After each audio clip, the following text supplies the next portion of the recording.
Hershey, and I serve as President-elect of the Board of Trustees of this Unitarian Universalist Church of Spartanburg. It is my pleasure to welcome you all this morning, whether you are here at UUCS or joining us virtually. This is a welcoming congregation where everyone is welcome, just as we each are. There are many, many, many important announcements on the sheet titled Connect at the back of your bulletin this morning, whether you are here at UUCS or virtually. Oh, I'm sorry, excuse me.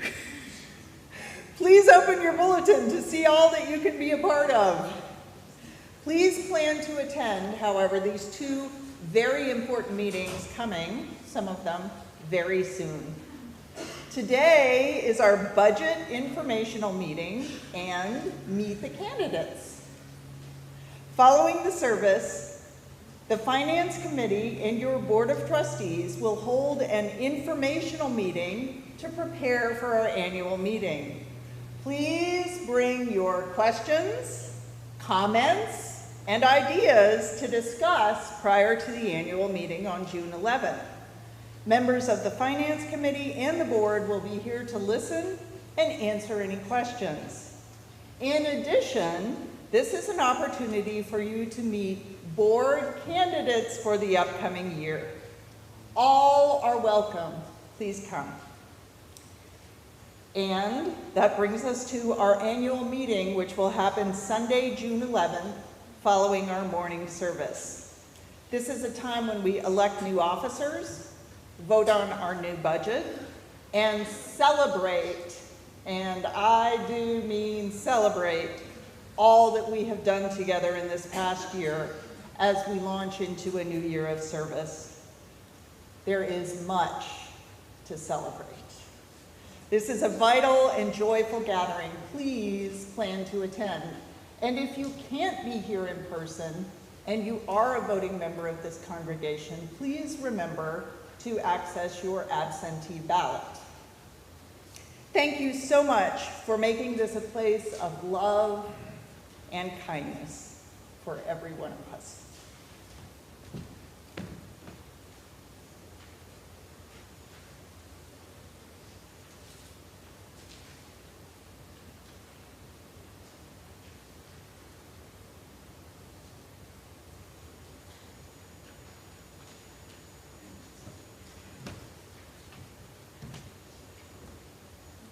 Prayer of all friends, John Daniel. Among other wonders of our lives, we are alive with one another. We live here in the light of this unlikely world that isn't ours for long. May we spend generously the time we are given. May we enact our responsibilities as thoroughly as we enjoy our pleasures. May we see with clarity. May we seek a vision that serves all beings. May we honor the mystery surpassing our sight. And may we hold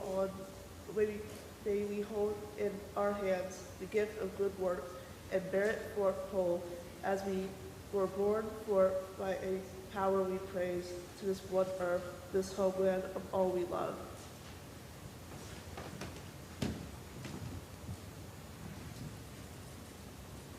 Please stand as you're willing and able and join me in singing hymn number 289 in your gray hymnal.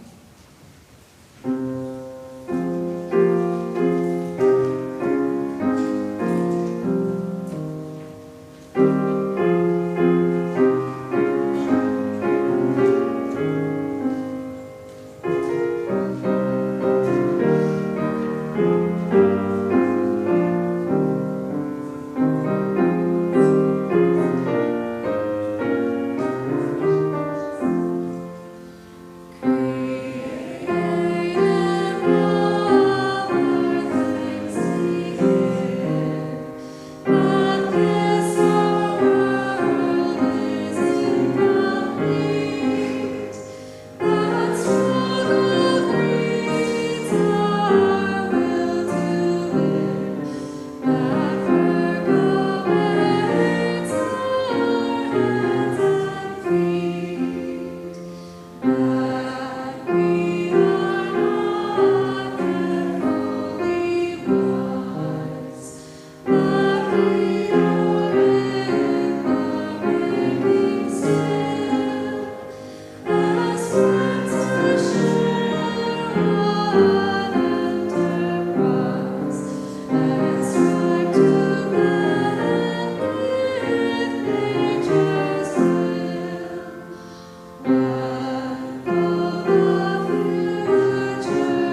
I want to invite you, as you feel led, to join in this ritual that is so important to our congregation.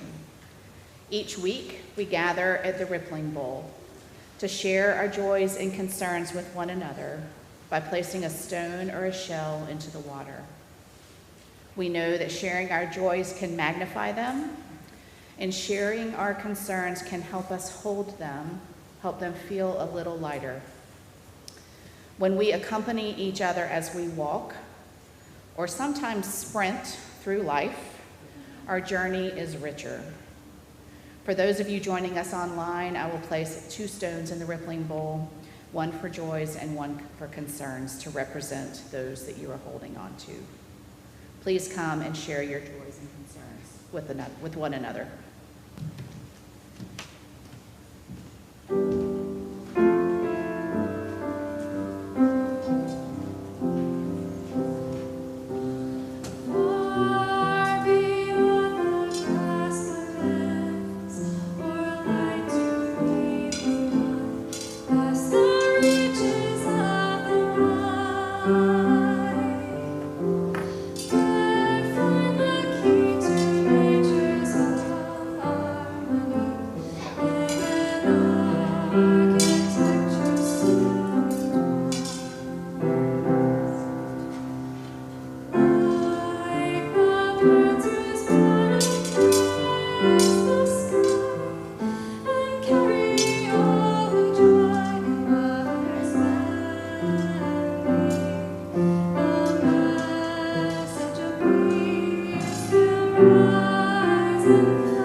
At this time, we would like to call forward a high school graduate in our midst, Emma McLeod, and her grandfather, Tom McLeod, if they would come forward.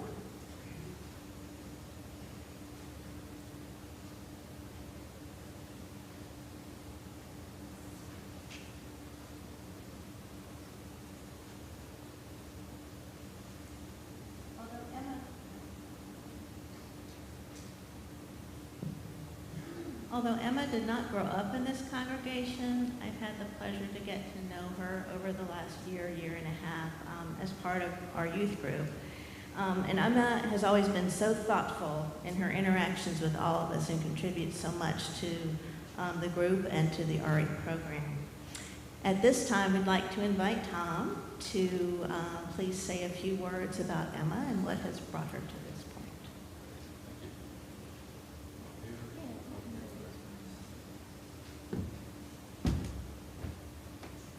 Well, good morning and thank you.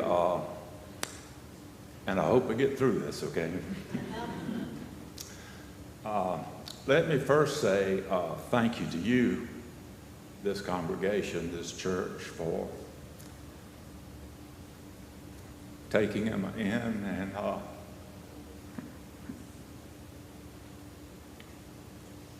letting her be a part of this. It's been an exercise in love beyond belief here, and so kind and nourishing for Emma to be a part of this community, to have that sense of belonging and all that you've given her, a time in her life when she really needed that. And so I thank you for that.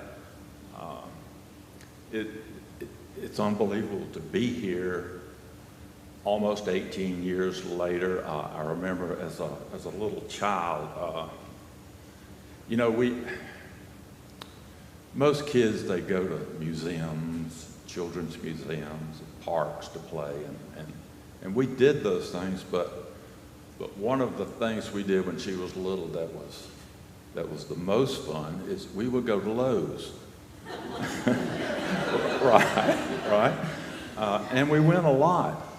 And we would start out in the parking lot with those big lumber carts, and she would strap in, hang on, and off we go as fast as I could push it, craning to and fro, and she's screaming and yelling, and the folks in the store looking out there going, they're back, and I'm not exaggerating yet, am I? No.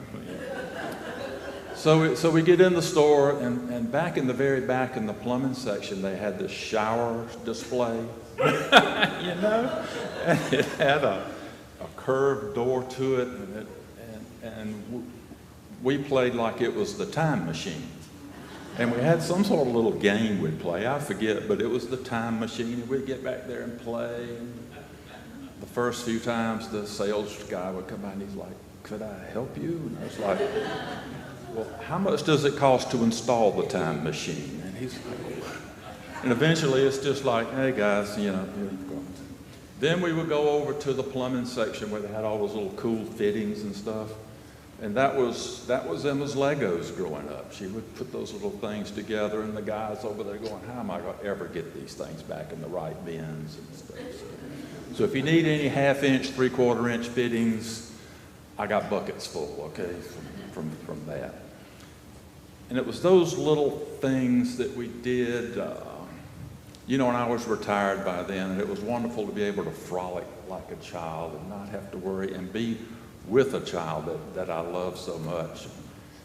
We've had small adventures like that, and we've had big adventures. We've been on nice trips. We've been to the beach, and we've been to Florida, and we've been to orchestra camp at Florida State, and we've done big things too, and those little day-to-day things. We used to, and we still do a little bit. It's like 8 o'clock at night, and it's like, let's go cruising. So we get in the car and just cruise like teenagers, If you've got a youngster, you would be surprised what just riding around downtown Spartanburg and riding through Wofford. We loved to ride through Wofford because it made us feel so smart. Right? We did. It was like, God, Pop, I feel so smart just riding through Wofford. And it's such a beautiful campus too. And we never rode through Converse. I figured, a gray old man riding through Converse at the middle of the night, night after night, not good. But Wofford was okay. I'm an alumnus, so it works out. But it's amazing the conversations you can have if it's just you and a child in that car, and you're riding, and it's quiet and it's calm, and I'm being sincere here. If you ought to try it if you've got a 12, 13-year-old, and just ride around just you and them, and think of those conversations that you could have. And that was such a, oh, James getting restless. Am I talking too loud, son? I'm sorry. But you know, it builds that love that we've had for all of those years. And now this child is about to graduate. Yeah, let him go out if he needs to. Honey.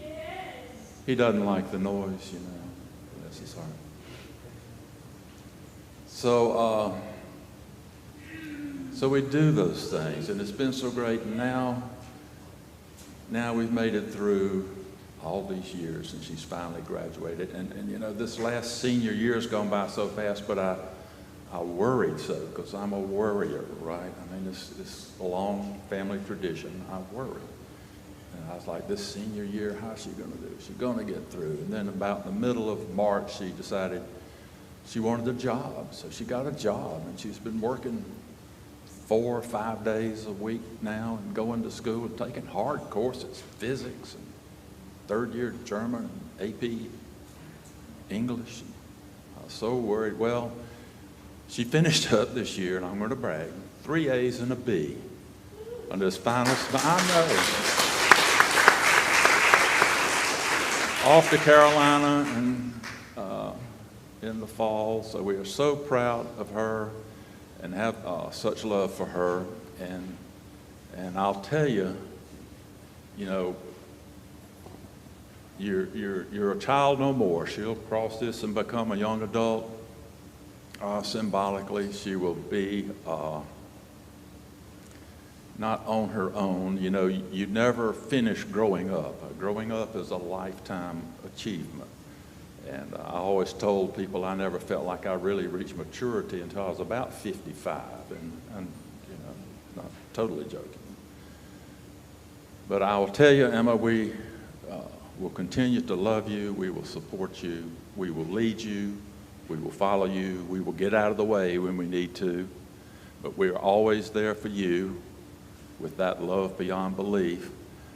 And we are so proud of you, and I look forward to the next great adventure. She's facing the future now with excitement, with energy, with a passion for righting the world's wrongs, and a spirit that you nurture here in her, in this community. And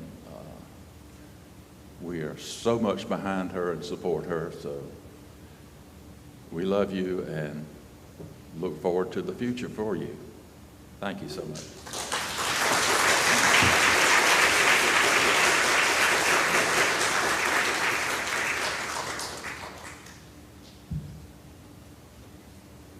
Thank you, Tom.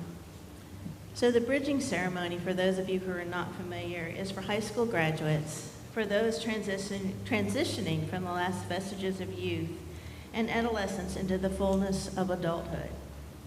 At the dedication of our children, we offer each child a rose without thorns. This symbolizes our promise to nurture and protect each young life among us. Now we will offer Emma a rose with thorns to symbolize our promise to be here and to accompany her along life's way, although we can no longer fully protect her from the wounds and dangers she may find in the world. As a congregation, let us offer a blessing to Emma. What I'm going to ask, as much as you are willing and able, is for you to stand with your bulletin in which the blessing is printed and to form a circle around this congregation, touching one another's shoulders or holding hands, forming one circle of blessing for Emma.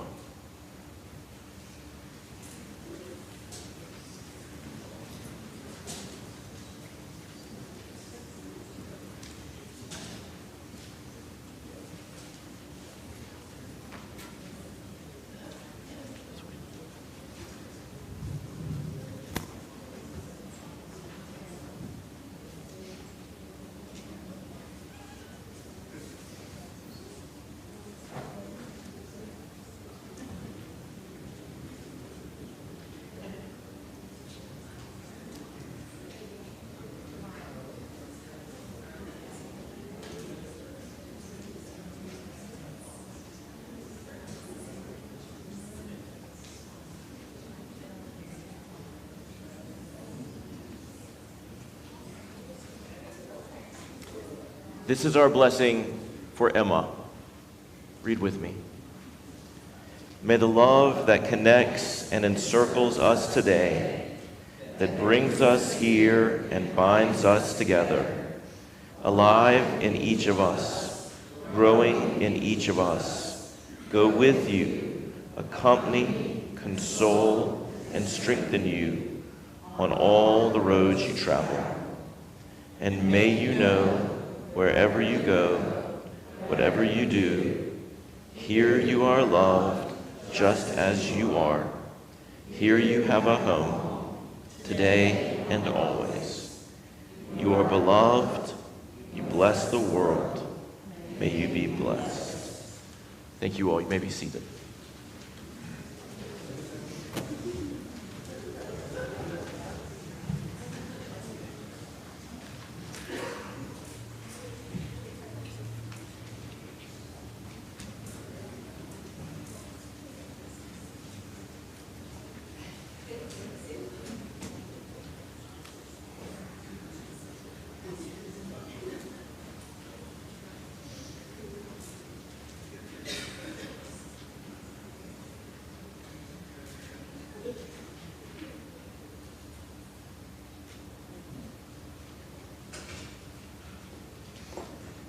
Emma, will you stay here at the front with us?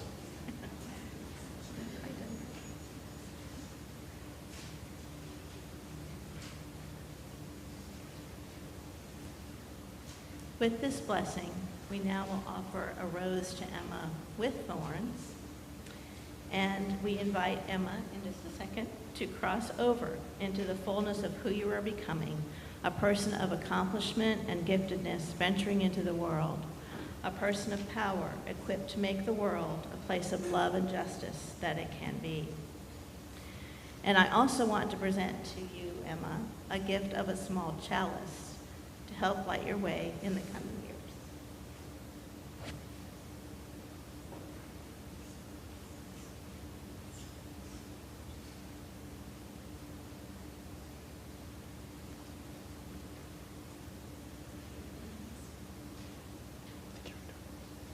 Let us offer our congratulations to Emma.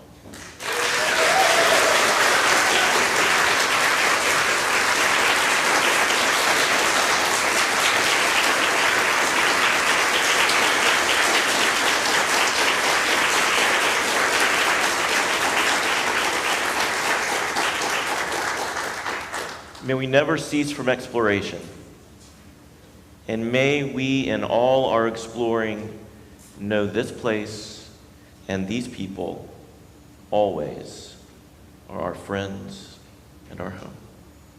Amen.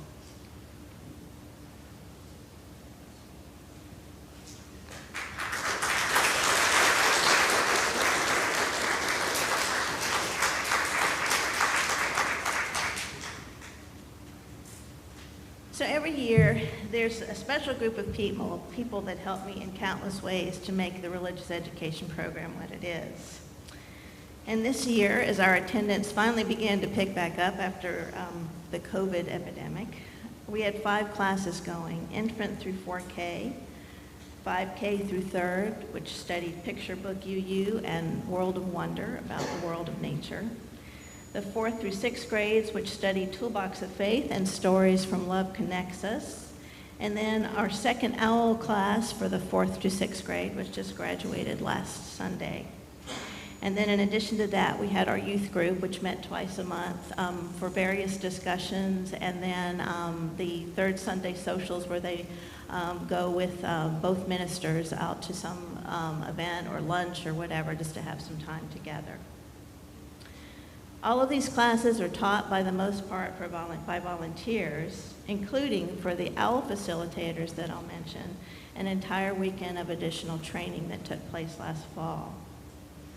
All of our program is also thoughtfully managed by the RE committee that meets once a month, but with many online discussions in between those times.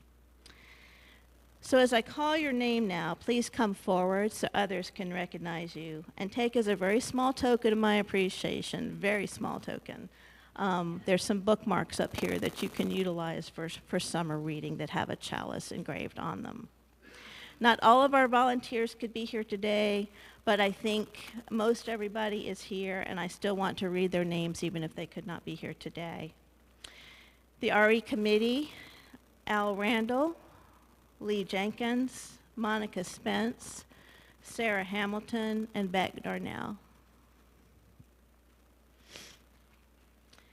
Classroom teacher guides and assistants, and some of these names are going to repeat: Sarah Hamilton, Virginia McLean, Michael McLean, Monica Spence, Grayson McDowell, Kathleen Anderson, Chris, and I'm going to say Kay because I always butcher her last name, Kristaniak, Marie Griffin, Lacey Lipe, and Al Randall. And our OWL facilitators include Jim Scanlon, Betty Custer, and Marika Tam. So if you could give these folks a round of applause, I'd appreciate it.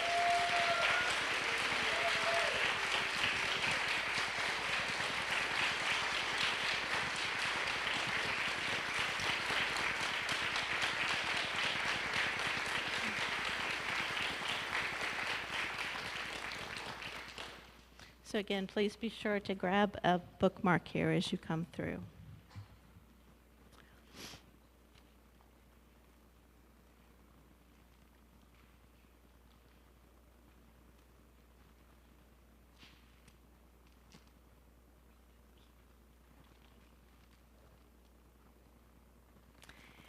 And I would be remiss too, there's been a lot going on in RE, especially over the last few months. A lot of that has been related to the bathroom upgrades, and then we have recently just completed what we've been requesting for some safety upgrades for the classrooms. So I'd like to recognize and have them stand, please. John Pfeiffer, Fred Stoll, and Russ Stapleton. And a special notice to Sean Griffin, who worked so hard in the last couple weeks as part of his Eagle Scout project to help us get all of our safety upgrades done.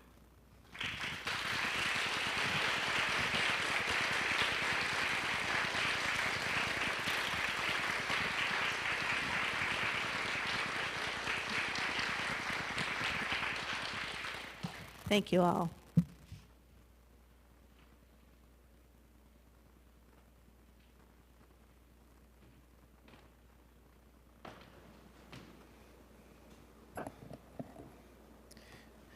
I want to thank Dan McBride for his enormous work on the safety upgrades as well and the bathroom improvements. And there is one more person that we need to thank, Sybil Argentar. Please thank Sybil.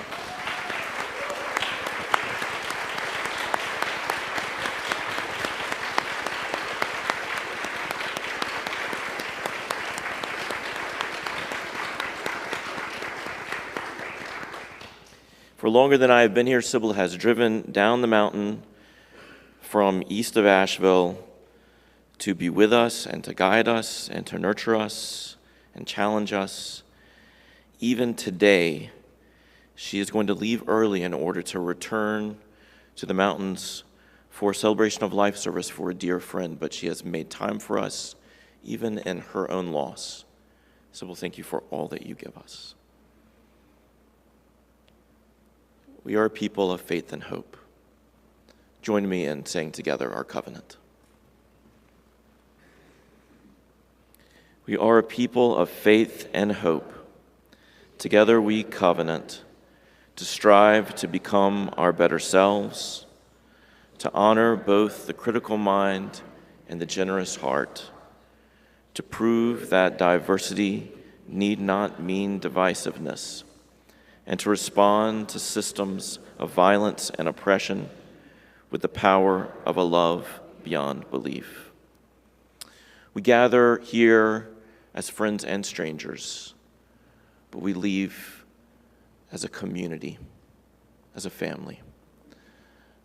Please enjoy this time greeting one another, respecting the space that is asked of you by each person you approach, and enjoying the warmth of one another's presence.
What a gift you all are to each other and to the wider world. Everyone connected to this place is so generous in sharing the gifts that you hold. Gifts of song, gifts of language, gifts of time, gifts of leadership, gifts of friendship, gifts of presence, and gifts of financial resources. They all matter. Every kind of gift increases our collective capacity of what we can offer to each other and the world. One of the ways that we share our financial gifts is through Share the Plate. And this month we share the plate with WREN, the Women's Rights and Empowerment Network in South Carolina. Their mission is to build a movement to advance the health, economic well-being, and rights of South Carolina's women, girls, gender-expansive people, and their families. They do this work by advocating at the State House, educating and engaging community, and building a diverse coalition of partnerships. WREN says that together, we can create an inclusive movement that amplifies voices and advances justice for all. Half of all loose gifts and all designated gifts will go to support our partner, WREN. Please share your gifts now.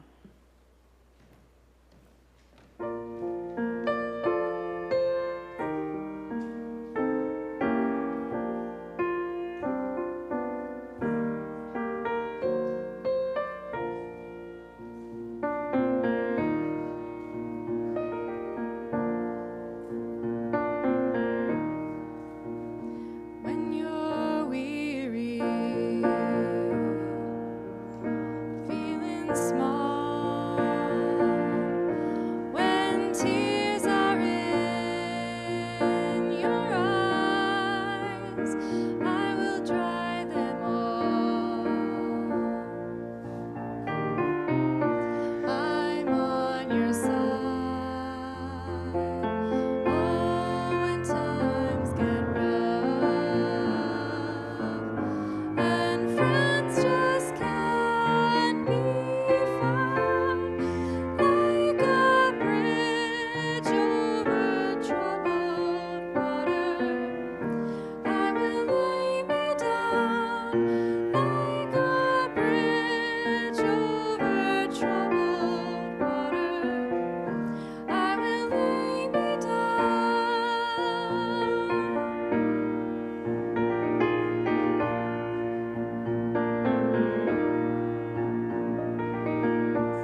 Join me in silence.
Truth with kindness. If there are children and youth still here who would like to come down, I'd like to invite you. Well, I see many children, but children of a certain age. Anyone who would like to come?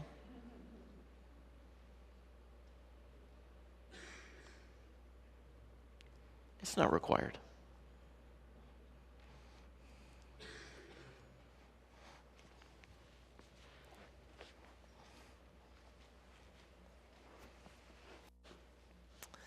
These three are heroes. Here comes a fourth.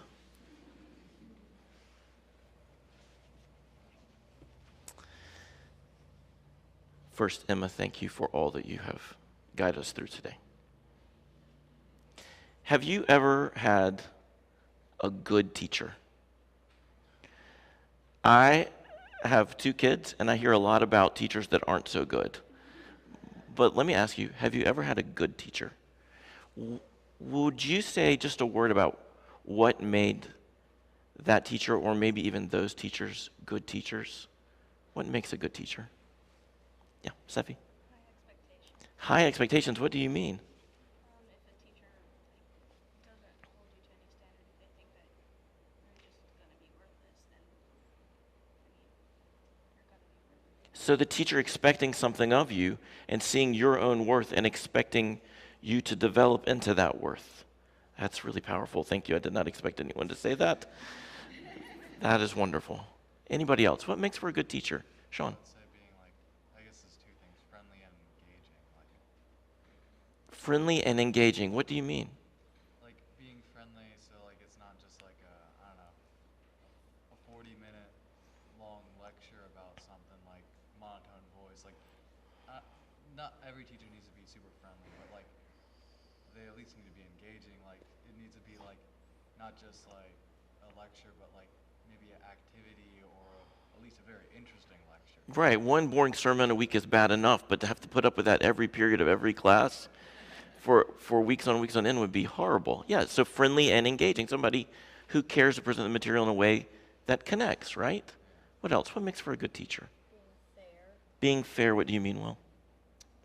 as in treating everyone the same, well, not treating everyone the same way, treating everyone to what they need. Uh-huh. For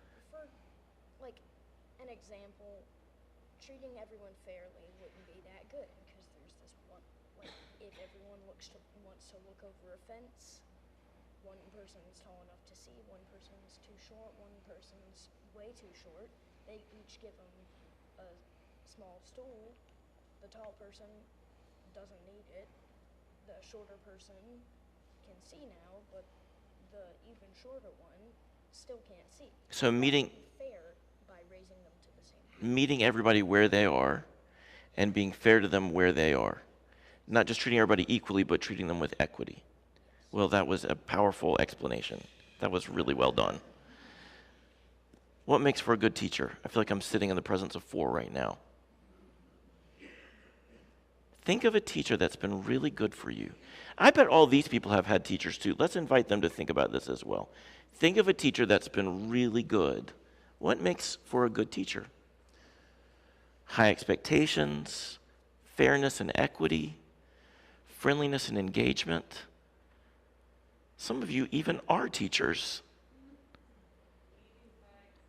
Leading by example means what? So acting out what you say, right? Practicing what you preach. Very good. More about sermons. What else? What makes for a good teacher? Caring about the subject, caring deeply about it, right? That goes to engagement. Excellent.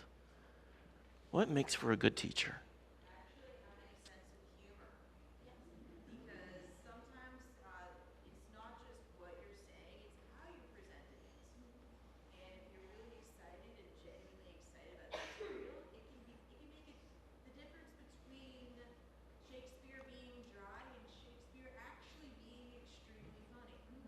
Outstanding. So being willing to laugh and make things enjoyable, right? And to find the humor in things. Yes, all the way at the back. Teaching you how to learn to think. Wait, don't sit down. What does that mean?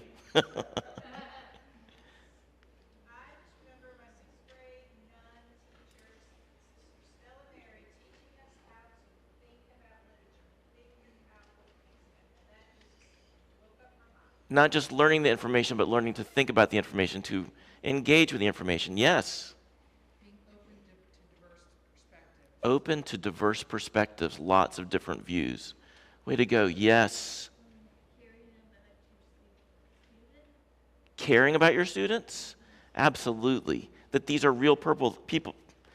These are real purple people that we care about. Loving your students. Anybody else? Yes. Say it again. Potential. What potential? This is what Steffi the Wise has already shared with us, right? The worth and potential of the students. Yes.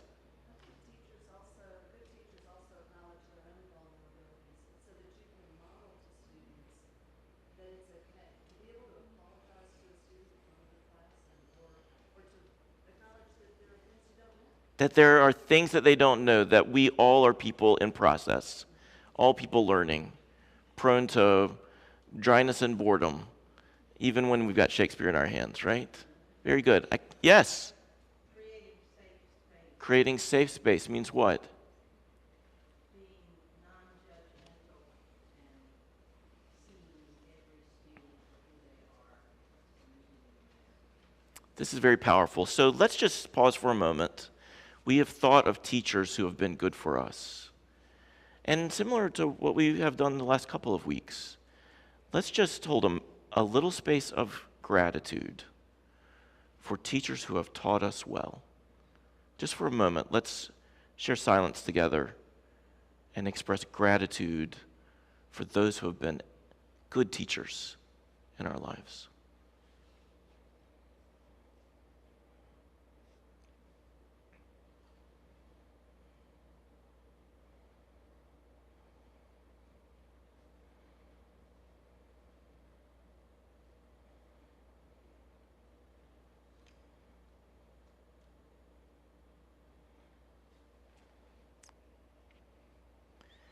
Now, 5 years ago, how old were you 5 years ago? 9? There's no way you were ever 9. How old were you 5 years ago? 13 years old. Ready for college even then. How old were you 5 years ago? I was not the age that I am today, 5 years ago. 5 years ago, I was sitting on this floor.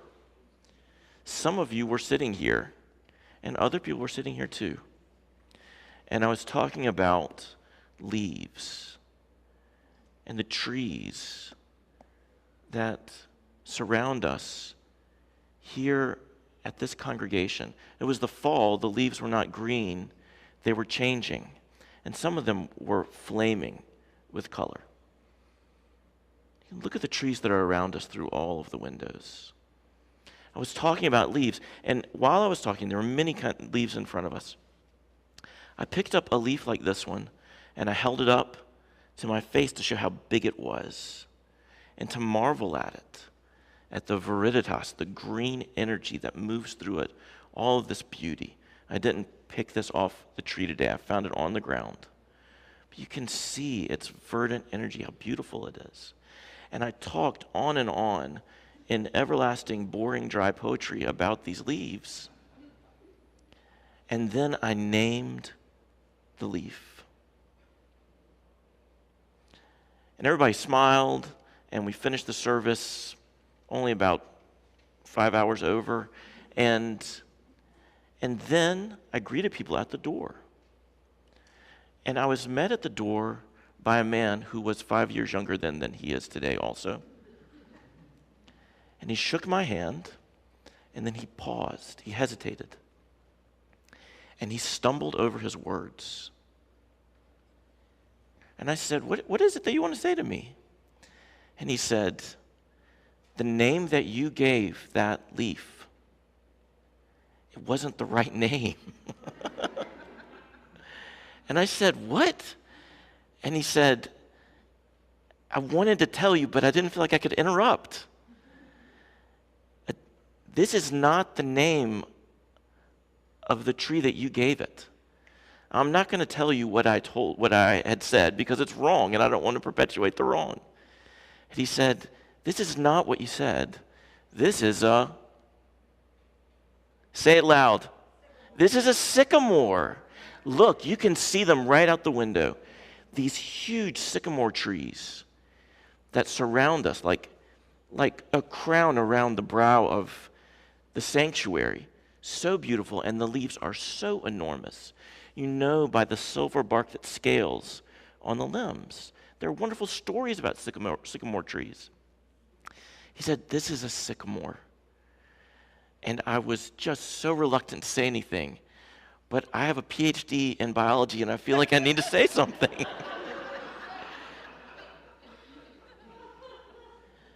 Now, let me ask you a question. Over the last 5 years, what is the name do you think I think of every time I look at those trees? Sycamore. Sycamore. And who do you think I think of every time I look at those trees? That teacher. That teacher. Imagine what he could have said. He could have just not told me. He could have stormed out.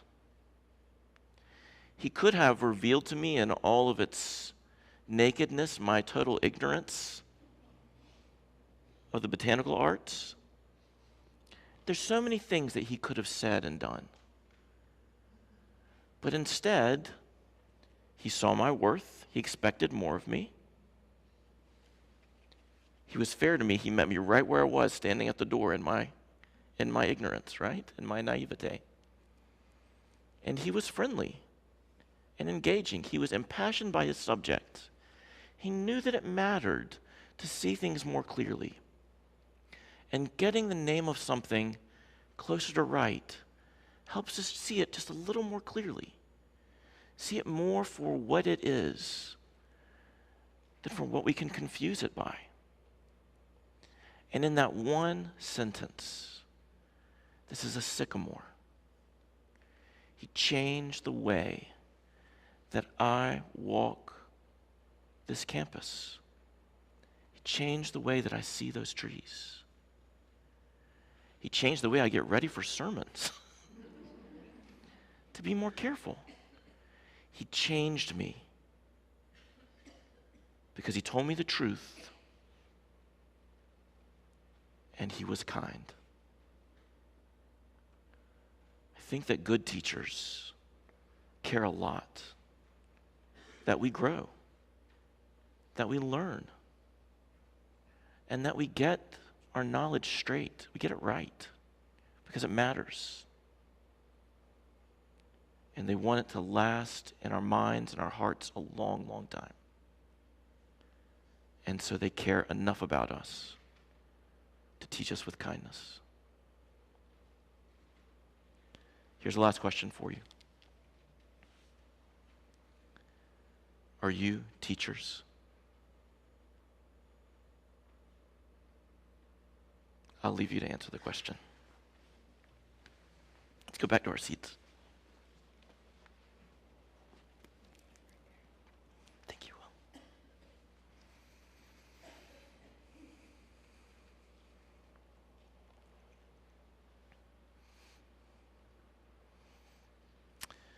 We are a people of faith and hope. Together we covenant to strive to become our better selves, to honor both the critical mind and the generous heart. This is a congregation of brilliant people. Many teachers by profession, all learners by choice and experience. And in a world that wades through ignorance and systems of oppression, this is a congregation of teachers. A person sat with me, very distressed, struggling to speak their experience because they felt unheard and closed out in this very place by minds that had moved too much to the critical and hearts that had not fully opened to generosity. And then I sat with another person struggling to speak, who felt closed out by critical minds and hearts not fully open to the generosity of which they were capable. And as I listened to person after person over many years, I heard that even in this place of warmth and wonder and learning and care, easily we assert our truth towards one another with too little kindness. It makes sense. I mean, look what they do to each other on the news at night. If that's our culture, we can't fully escape it. But we do strive for something more here. And every day is a new chance. And sometimes we get it really right.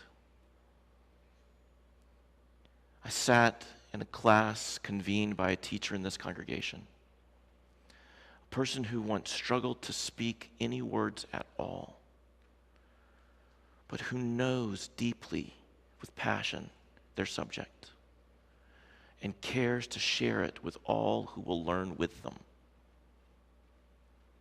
And they spoke about a subject of great controversy, of great difference and confusion. And the people assembled there, more than a dozen, didn't all agree and didn't all hold the same views and had wildly different life experiences and challenged one another with sharp, incisive questions about genetics and chromosomes and social constructs and culture, this culture and cultures around the world, and family systems and trauma and therapy, and what the definition of self-definition is.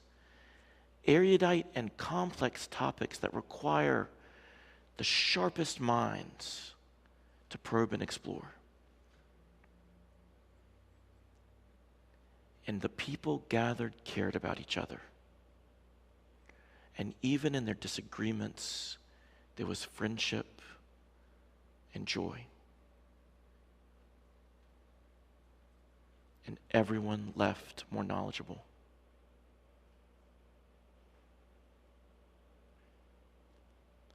Speak the truth that you know. You have a perspective on truths that will reshape our world and how we live in it. Every one of you.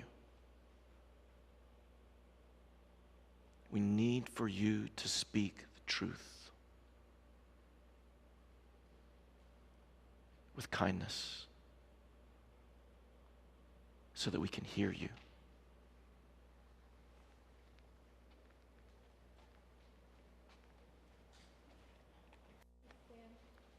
Hello. Please stand as you're willing and able and join me on hymn number 213.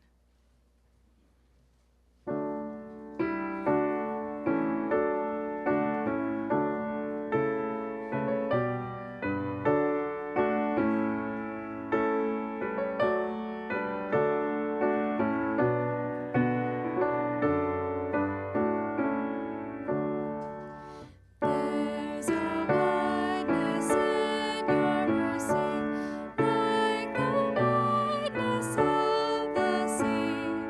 There's a kindness in your justice, which is more than liberty. But we make your love too narrow by false limits of our own. And we magnify your strictness with a zeal you will not own. For the love of God is broader than the measures of our minds, and the heart of the eternal is most wonderfully kind.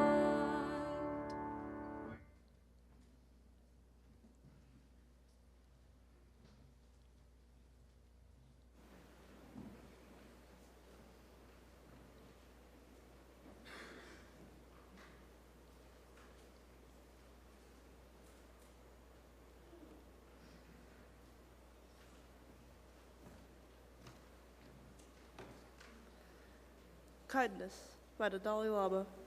Be kind whenever possible. It is always possible.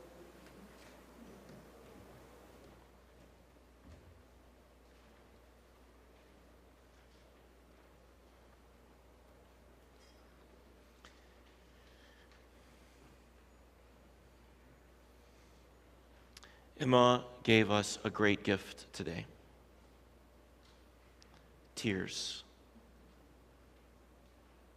Speak truth with kindness, especially when your truth is different than the truth of those with whom you share this circle. We need it.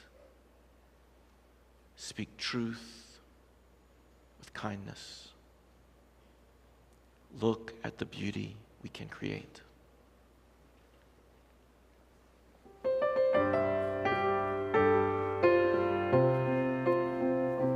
We have spent